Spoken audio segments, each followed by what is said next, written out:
So our speaker is Jen Forrest, who has a very interesting story to tell us, I think, about what she calls the treasure hunt to Norway, searching for ancestors and ancestral farms.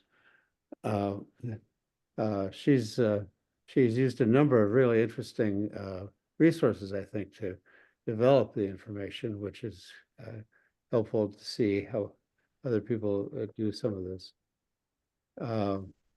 And she's told me that she is happy to have questions as we go along. So if you see things that you want to comment on or ask questions about, please feel free to jump in. So Jan, you want to take over? Yeah. Hi, everyone. Really nice to see all of you. I've always wanted to come to one of these meetings, but I have a toddler son whose nap time it is usually at this time. So, but he's with his dad today. So I can be with all of you here today. So thank you all for having me. I'm super excited about sharing my trip with you all and my journey. So the start of my journey was, my understanding was my family. Can you all see my screen? Mm-hmm. Yes. Yep. My understanding was my family on both sides are 100% Norwegian. And I thought the likelihood of that is quite low, especially because I'm fourth generation American. So that kind of started me investigating, like, there's no way that can be true. But it is confirmed by DNA. And most of my ancestors were from this area and then this little area right here near Stavanger, and then near Sigdal. And I ended up let me start sharing. This is probably I don't know, 8-year journey. This trip was a research project that brought me all over, including to the Seven Lux Stevna in Fargo in 2017. And I went to the Red River Genealogical Society to do some research there as well. I also, when I got to a certain level and I couldn't get further, I hired a guy named Robert Johnson. And he did some research for me as well. And we'll see the results of it later on.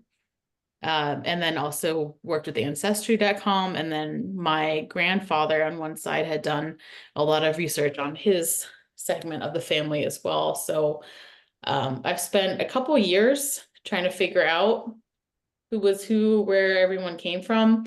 And I would say like half of my ancestors came from Sigdal area. And I wanted to, specifically, my research, I narrowed it down to, I wanted to find out where each of my immigrant ancestors lived before they came to the US and kind of what their stories were. And that was so I didn't do much research from further on besides the immigrant ancestors. And that was really the scope of my research, and made a whole bunch of discoveries. So here's my son and me in Egdal. And we went again last October. This was a trip I wanted to do in 2020, but obviously 2020 was not a good year to travel. And then, I had a bit of stuff going on the past couple of years because baby. But timing works out, and it was awesome that he went with me as well. And my mother also joined me. So these are all the folks Who are all these people? All of the people in pink are the immigrant ancestors. And I know um, this is a little bit messy, but this was my cheat sheet for everything for this entire trip. So I wanted to take a picture and show you all what we were going off of for the most part. So all of the pink folks were folks that immigrated. The ones in yellow are ones that the research kind of fizzled out on. And so I had like basic preliminary research, but I could have gone much deeper. However, one of them, his name is Edwin Olson. You know how many Edwin Olsons there are in Iowa at that time period? A lot. So that's why the research fizzled out on that one. And then, as you all know, it's harder to do research on women because there's less documentation and the names change even more. So I figured out where the farms were, because that also, right, I wanted to know what farm they moved from, where they lived last in Norway, because most of my ancestors were cotters or like migrant type of farm laborers. So they moved around a fair amount, typically in the same like area, but the place they were born wasn't necessarily the place that they last lived before they immigrated. And it was also really interesting to learn during the course of this research as well, where their names came from. So the ones who immigrated earlier in the 1860s, they often had the patronymic names, right? And then the ones who immigrated a little bit later typically took the farm names. And most of them chose to take the farm name or the area name from where they lived last before they immigrated. So that was a big clue. But some of them didn't, because some of them, as we'll see later, just lived at the farm that they immigrated from for a couple years. They were like a farm laborer or something like that. So they didn't have a deep connection with that farm. And so they didn't take that name. So huge thanks to Robert Johnson for his expert research on my family. He did an amazing job. Highly, highly recommend him if you get stumped with your research. Has anyone worked with him? Okay. Bob is great. I'm in Maryland and he used to be in this area. He's also an expert on Denmark, which is what have so much of. But he does great presentations every once in a while. If you get the chance and you see that he's doing a workshop or online, go ahead and take it. No matter what the subject, what the country is, he's really good at genealogy. Yeah. Who's he associated with? Where is he? Now he's in Minnesota, but he used to be in, I think in Virginia, with the Virginia Genealogy Group. He comes in on some of our Swedish and Danish workshops every once in a while. I could look that up and give you the specifics about him. That would be good. Okay, I'll do that. I think I have it saved. I can send out his website and stuff afterwards as well. Oh, that's good. That'll work. Yeah. And again, he was an awesome resource for me, paid resource for when I got stumped with the depths of my own research, especially because I don't speak Norwegian yet. That's going to change this summer after I take my Norwegian class. So, but that was great. So we ended up staying in a cabin in Sigdal, way up in the mountains. And that was a really beautiful experience because we got to kind of imagine what it was like to live in this area, what it would have been like to live with my ancestors in the area. And it's it's amazingly beautiful. It's mountainous, really remote feeling, and just stunningly beautiful. And we stayed in this amazing little Airbnb. Highly recommend. Our hosts were super friendly and kind. It was a little bit challenging to get there, but highly, highly recommend if you're looking for a place to stay in way out in Sigdal. And it was a big fun adventure. We ended up going hiking. And my son just absolutely loved it. We dressed him in his little rain suit and he crawled all over. And this was the little cabin we stayed in.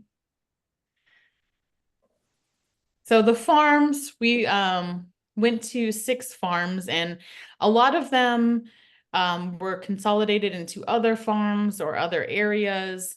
There were only a couple that were like active farms today, which was super cool as well. So these were the 6 farms, and only 2 of them, I believe, my ancestors took their last names from.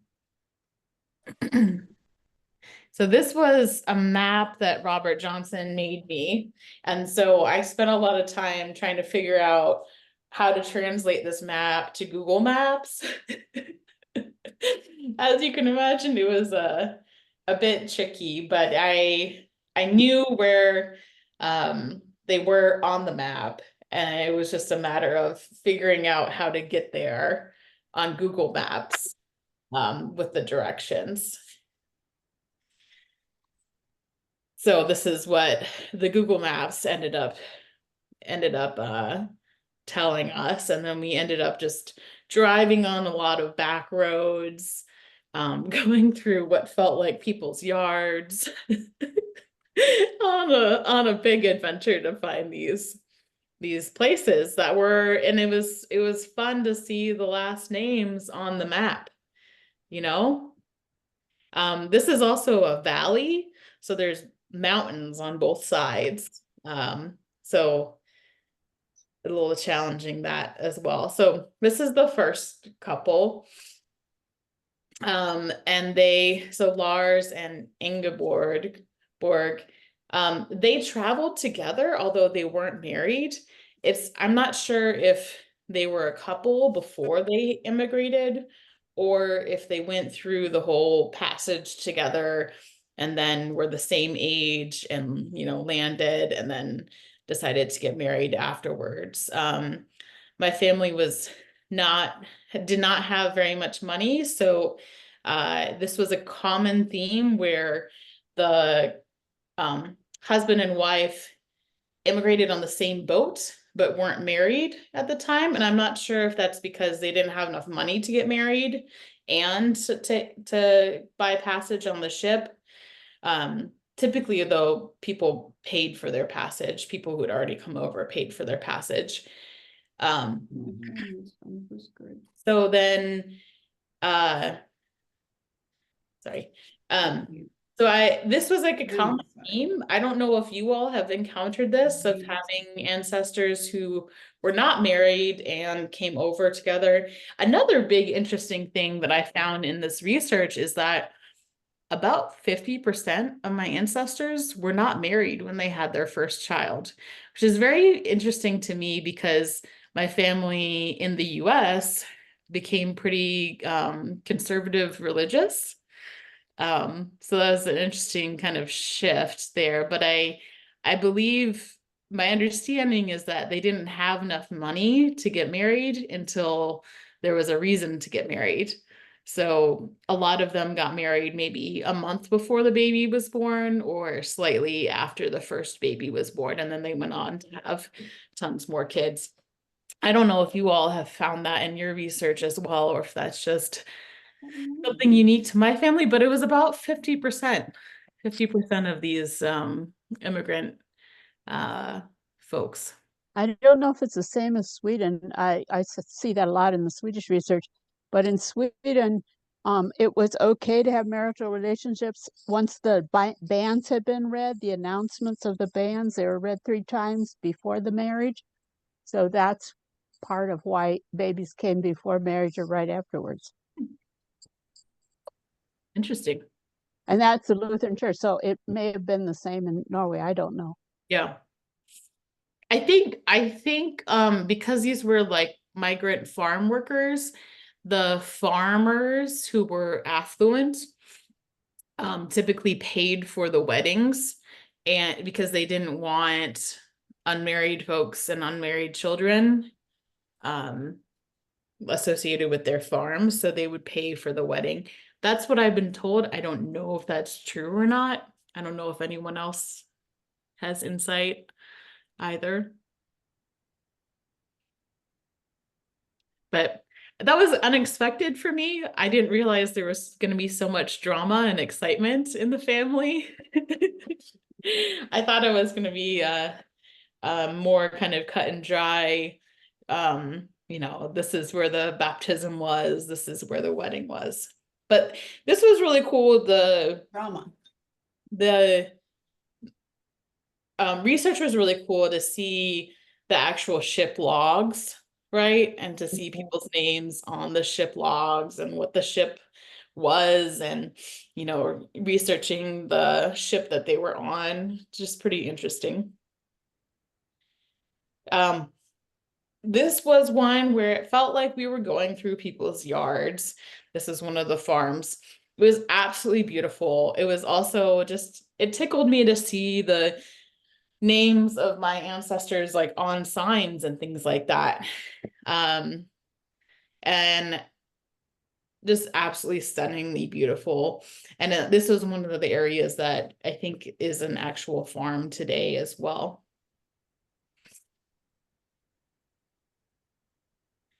And this is another one. This is like a nature area. We stopped at one of the towns at a tourist office, and I asked for help for to find this one in particular. And so she gave me directions. And it seemed like this was like a hiking or hunting place that was well known. That was interesting. I took photos. There's no like settlement there anymore though. It's just like nature. There's no active buildings to see like where my ancestors might have lived, etc. And then this next one, you can see the issue, right, that caused them to immigrate, where the land was being divided up. You can see this because all of these smaller farms have now been combined, and they were combined. So that was interesting. And they also came together on the same boat, but were not married on the boat and married when they got to the US. And again, I don't know if they were intended and didn't have enough money to get married before the passage, or if they wanted to see if they would survive the passage, because some people didn't. It was a pretty arduous journey. My last immigrant ancestor who came over in, I want to say 1913, her mother almost died on the trip. So this was not like an easy undertaking, right? So maybe they wanted to see who would survive, or maybe they got married afterwards, after going through this adventure together. And again, they were cotters. So this was a bridge, Ulberg. That was a farm name from some of my ancestors. So it was fun to see that there was a bridge now, right? So what, 200 years later, some of these names just exist in bridges or things like that, but there's still an impact on the land. And you can see it's just stunningly beautiful. And this little sign right here actually says Ulberg, the bridge. And here's the area where this other farm was. To be honest, we were really exhausted because we were, driving around, but we were quite exhausted and didn't take many photos of this, but you can see it was absolutely beautiful. So that also, like, we felt like we were in the middle of nowhere. We obviously rented a car for this endeavor, because otherwise we would not have made it out there. But it just felt like it didn't feel like this was like a real road we should be on, but it was. It was a regular road on Google Maps. So it was an adventure. And as you can see, we found the ship name and everything. And this is another example of the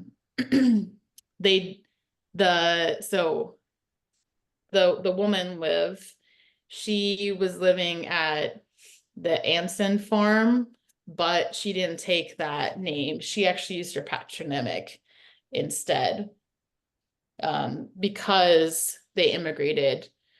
They were on the earlier side of immigration in the US in 1848. So she was a farm laborer or a nanny or something like that on the Anson farm, and she was living there by herself and then immigrated over in April of 1848. They didn't come over together. They came over the same year, but they didn't come over together. And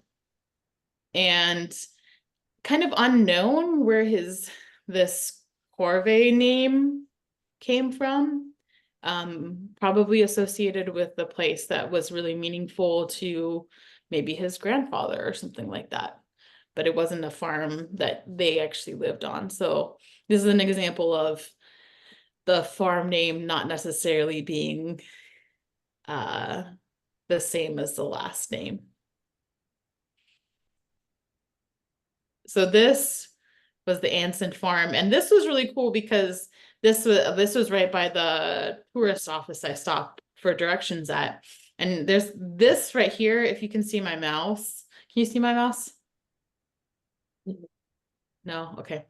There's like a dot to the left of this church steeple. This is a waterfall, and it's the Ace waterfall. So, and that's where the Asen farm comes from. So the farm was like right here as well. So I got directions from the lady at the tourist office using not Google Maps, something else.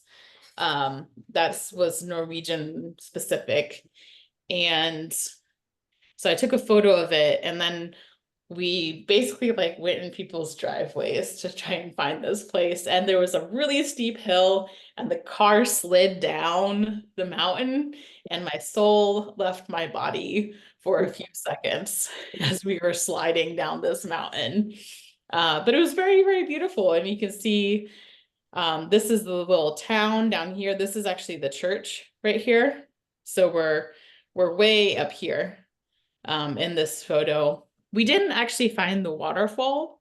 The waterfall, the lady said, don't try to go to the waterfall because it's like on someone's property. And there were some signs saying like, don't go there. So we're like, well, we're not going to go there. Plus I had a toddler with me, and toddler plus waterfall. I don't know how adventurous I was feeling particularly. This church was absolutely beautiful. However, it was built in 1878 before, and remember that those particular ancestors were on the earlier wave of migration in 1848. And I think they actually went to Illinois, versus Iowa, like the later ones did. And then Edall, which was cool. There was a little cabin near the farm, and we felt like we were in the middle of nowhere, but they have garbage service. So that was kind of funny.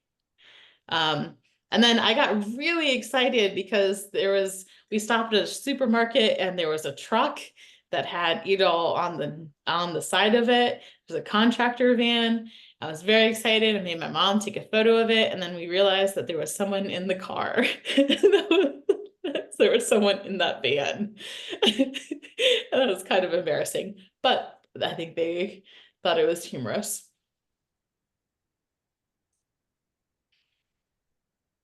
And I think that's it. I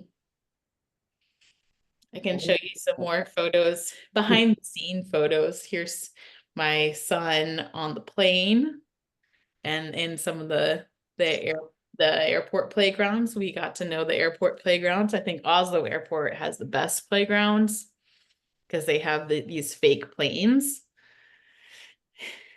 And this is Oslo S. We also went to Brandbo, which is where my most recent, the one who came over in 1913, and they have this really cool old church that was actually around when my ancestors were there. And that was also interesting because we learned that my great-grandmother's mother was born out of wedlock, so she would have had to sit in the loft of the church because she wasn't allowed in the regular church area because she was illegitimate.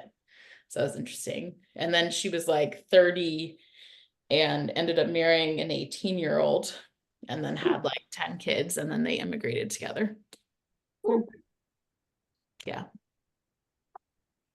And so she was quite old, or on the older side when she immigrated to the US. I think she was in her 50s or 60s.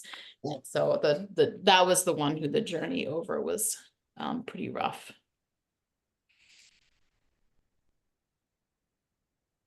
Let's see. We also, I bought him this little sleeping bag thing for his stroller, and he loved it.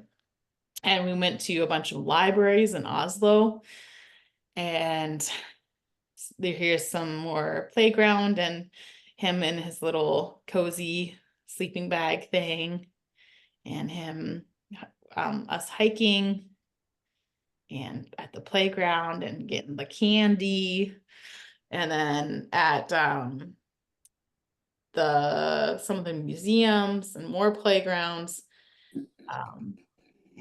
And then this is the Oslo airport that has the best playground out of Baltimore, Reykjavik, and Oslo. Oslo definitely has the best playground, in case you're wondering.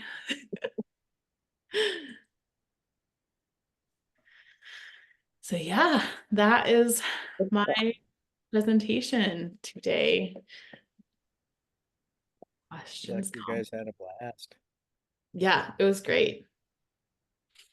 Yeah, we stayed in Oslo for the whole time except the 1 or 2 nights in the cabin. Did you consider looking for living relatives? No, because I'm what, fourth to sixth generation, right? So the folks who would still be living would be like very, very distant. Although we had a tour guide at that church in Brandbo, and she had the same last name as my great-grandmother. Probably not related because again, they took the name of the farm. So I think, and her family actually owned the farm versus mine were migrant farm laborers. But that was kind of cool to meet someone with the same last name as my great-grandmother.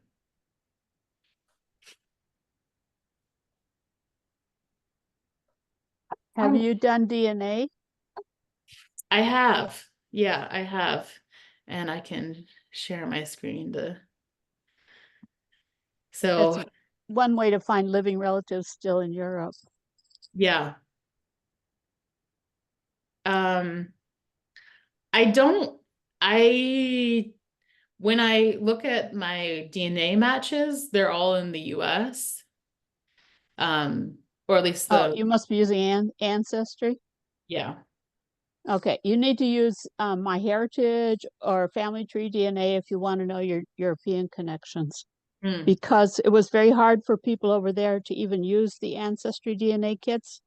But if you test it with Ancestry, you can download your raw data from Ancestry and upload it for free to those other two sites.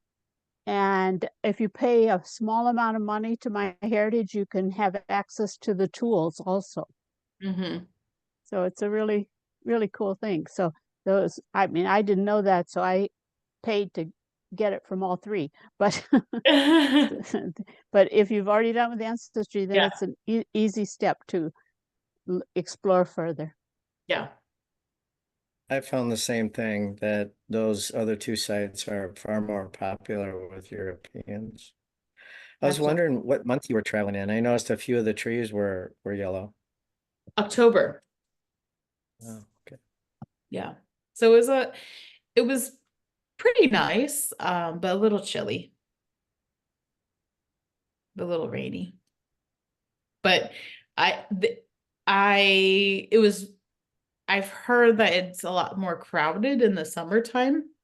Also flights were significantly cheaper going in October than they are because I'm going back this summer to take a 6-week immersive Norwegian class. And I think my flights were twice as much as going in October. Mm-hmm. Jen, I have a question for you. You said that your Norwegian ancestors came from 2 areas in Norway. The predominant one was Sigdal. When they emigrated, did they settle in basically all one area? They settled Yes. in Rushford, Minnesota, and Story City, Iowa. Okay. So also what's interesting is both of my parents had ancestors from both of the places in Norway. Well, that's interesting. Yeah. And so my father's side is from Rushford, Minnesota, and my mom's side is from Story City, Iowa. But they both have some and I'll share this on the screen. Are they distant cousins? Pretty much. Pretty They much. could be. They could be. So one of the areas is here, and as you can imagine, so my mom's family is from this island and my dad's family is from this island. Mm-hmm. And then how do I go back? And then for this area, so my dad's family is largely from this area, and then my mom's family is from over here.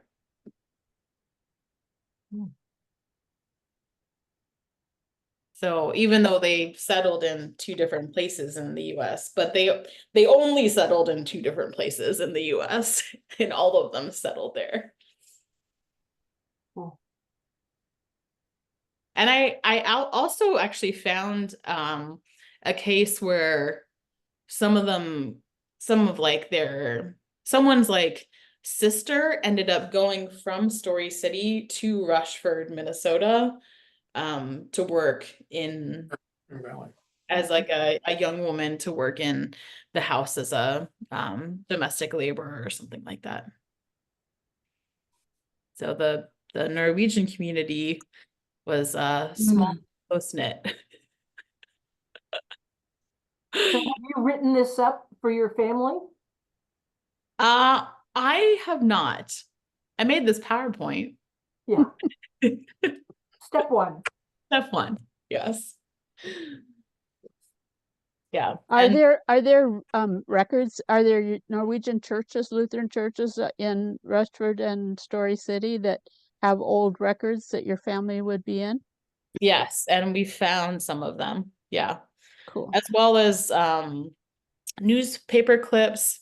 One of my great grandmothers who was born in the US, ended up going to Stavanger when she was 90, and she had to get a passport and didn't have a birth certificate, and had this whole journey. She was born in the US, but didn't have a birth certificate. And she also spoke Norwegian as her first language, not English.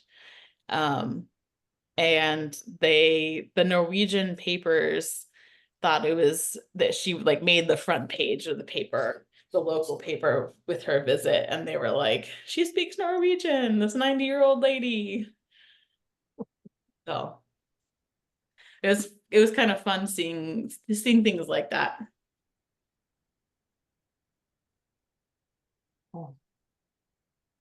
Somewhere on your presentation, I noticed they immigrated in 1826, I think it was, or it was really, really early. I think 1843 is 43. Oh, the okay. earliest, and yes, it is really early.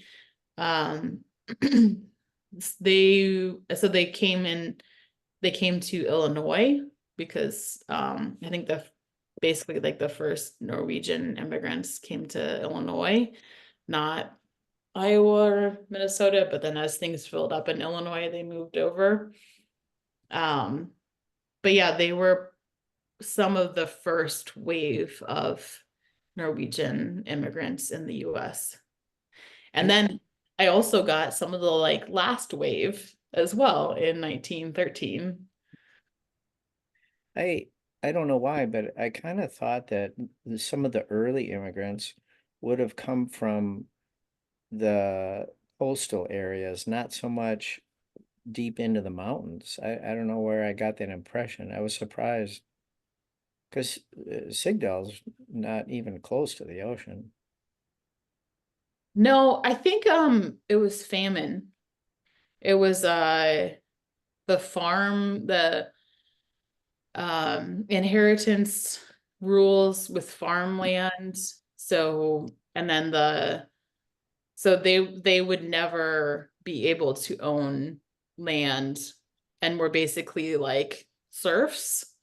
So we went to this museum in Brandbo, and we had a art personal tour. This is what happens when you go in October and there's no other tourists. You get a personal tour. So they were talking about the life of the cotter and how hard it was. And, they had to pay for lodging. They could farm a little bit, but basically they were serfs. And then if you got ill and couldn't work, the farmer could kick you out too. So their life was really hard. And so the American letters and the promise of farmland and being able to own farmland was immensely appealing. And then also some of my relatives were really, really religious and came over for religious reasons as well.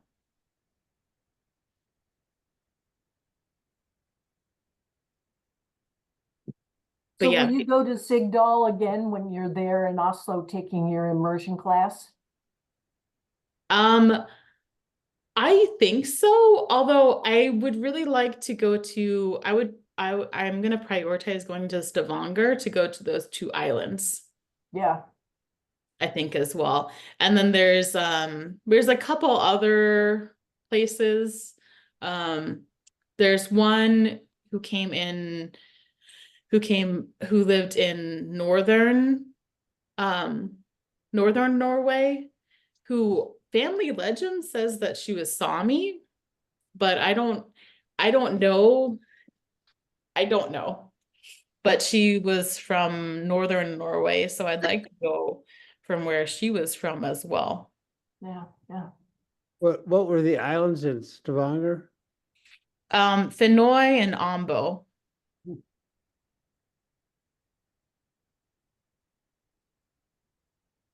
Yeah. Yeah. I think Finoy is now been subsumed within the metropolitan area of Stavanger. It used to be separate municipality. Yeah.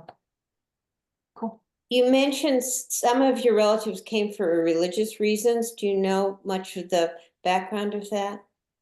I guess they were all Lutheran, but like super duper Lutheran versus regular Lutheran. And that family line, a lot of them were pastors.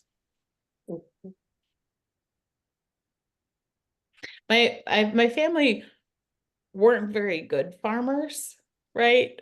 Because they were cotters before, so they were like farm laborers.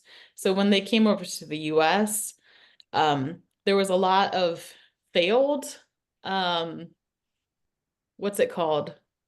When you try to farm the land for 5 years and then get the land rights. The homestead.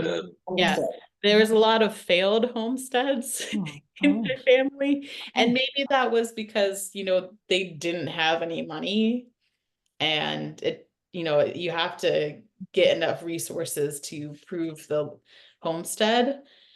So we had a fair amount of failed homesteads and then had some successful ones in Rushford and Story City, but there were a couple of families who tried to go to the Dakotas and then ended up coming back because they couldn't make it. And then once the families had enough money to not farm, no one farmed. Interesting. I don't think we were very good farmers. Interesting.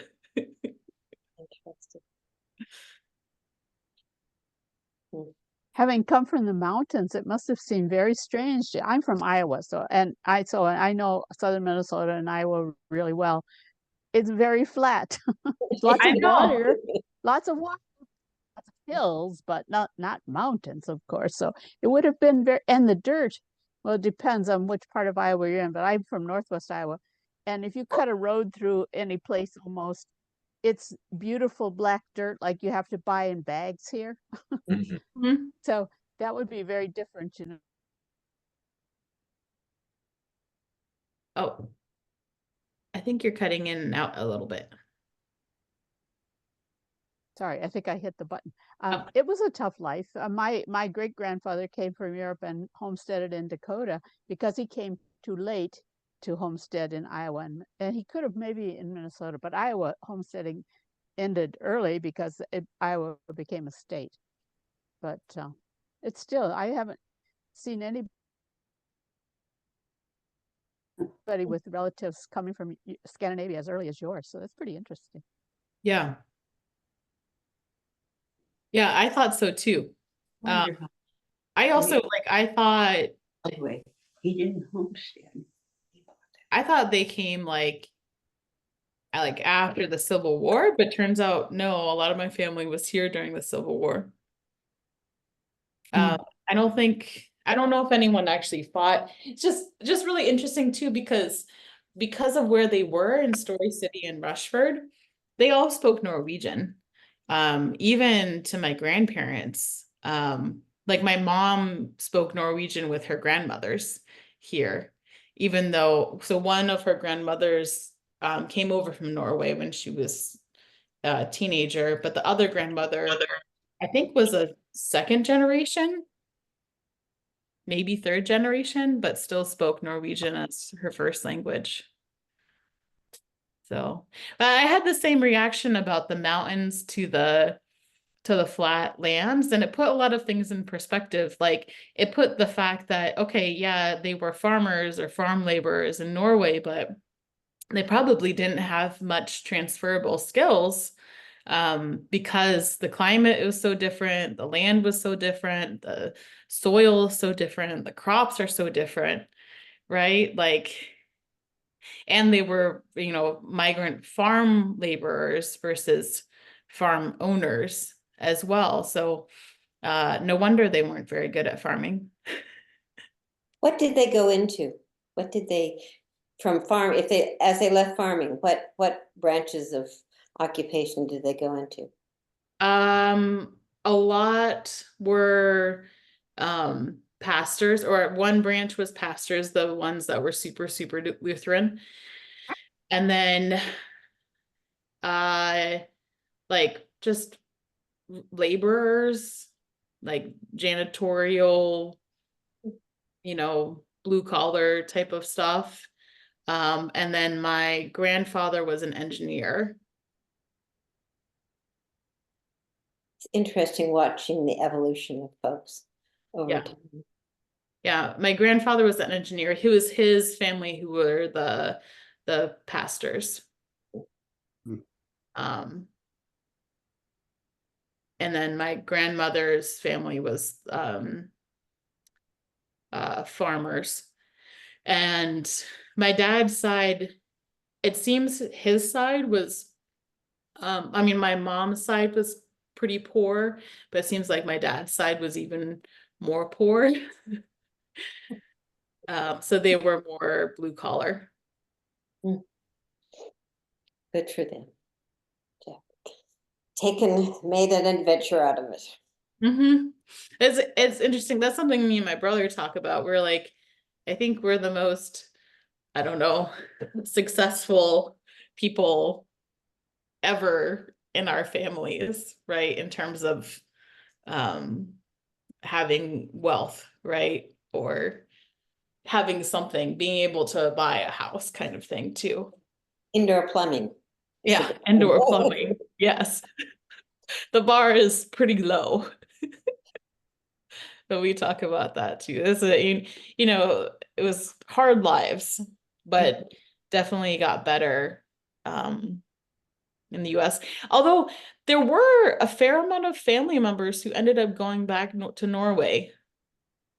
Not a ton, but more than I anticipated. And these were like uncles or, cousins or something like that who all came over together. But there were a few who went back. Went back and stayed, or just, yeah. Went back and stayed. I think I've driven through the Rushford area in Minnesota a few times. I think Norwegians would be very comfortable. It's not mountainous, but it is hilly and valley and wooded and rivers, and it's not flat. It's not, Story City is flat. Yes. Rushford is not flat. I Yeah, think they would really feel at home there. that's true.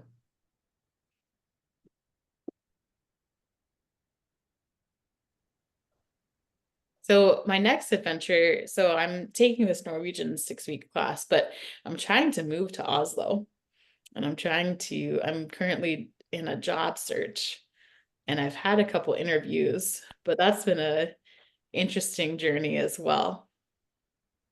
I would imagine. Yes. Yeah. I've been learning a lot. I don't know if I'll be able to get a job. We'll see. But I've had some interviews and I have some open applications, and it's all part of the adventure, right?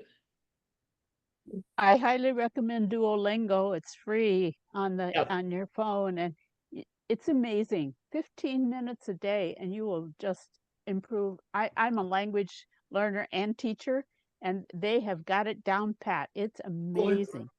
I have learned so much Swedish that way. Just fantastic. I'm doing it right now in preparation. Yeah, good for you. Yeah. Well, thank you. Thank you. Thank you all for humoring me and hearing about my trip and my research project and adventures as well. Thank you. Thank you. It's been very interesting. And many of us know that you are just at the beginning of your adventure. There are so many more people for you to find and records to find. It's a fun journey. Yes. I think my thing I'm interested in now is finding out, is the family legend true? Is that grandmother actually saw me or not?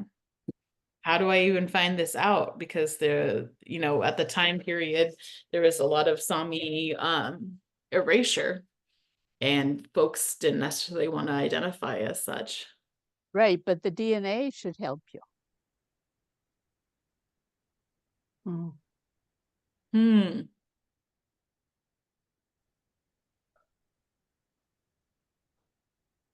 Well, this has been great. We appreciate the story and learning about your trip and how you managed to find people. So thank you. And I hope that you can find some way to come back to meetings in the future. I would love to. We're happy to have your son come and join. Hey, you can meet him too. Thanks Uh, so much. So our meeting in May will be Dana Kelly from the Norwegian American Genealogical Center in Madison, Wisconsin, who we've heard from before. And she's going to talk about using DNA to try to extend your family tree to be able to identify ancestors and so forth. So I think that'll be an interesting program. I just shared Bob Johnson's website. It's nordicfamilyhistory.com. Thank you. In the chat? Yes. I can also email it.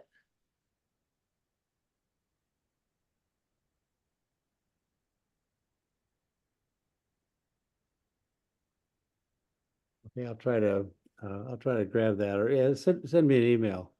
And I'll send that around to everybody. Joel, what is the date of the May meeting?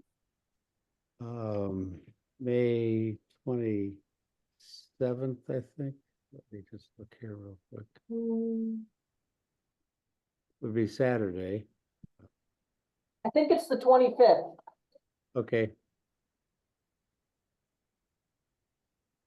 That's And right. if They- you all know anyone who's American and job searching in Norway, I'd love to commiserate, have a comrade. You are. We should I'll send my email in the chat. I'd love to learn more.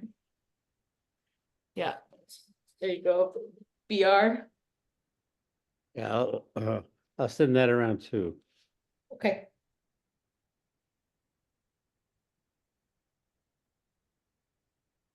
Okay, so go ahead.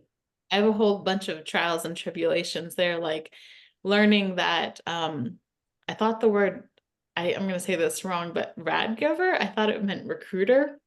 It doesn't. It means like advisor. So I was adding all these folks on LinkedIn who I thought were recruiters. And if you add recruiters on LinkedIn, like that's good, right? Because they want to broaden their LinkedIn networks. But these folks weren't recruiters. So lesson learned there.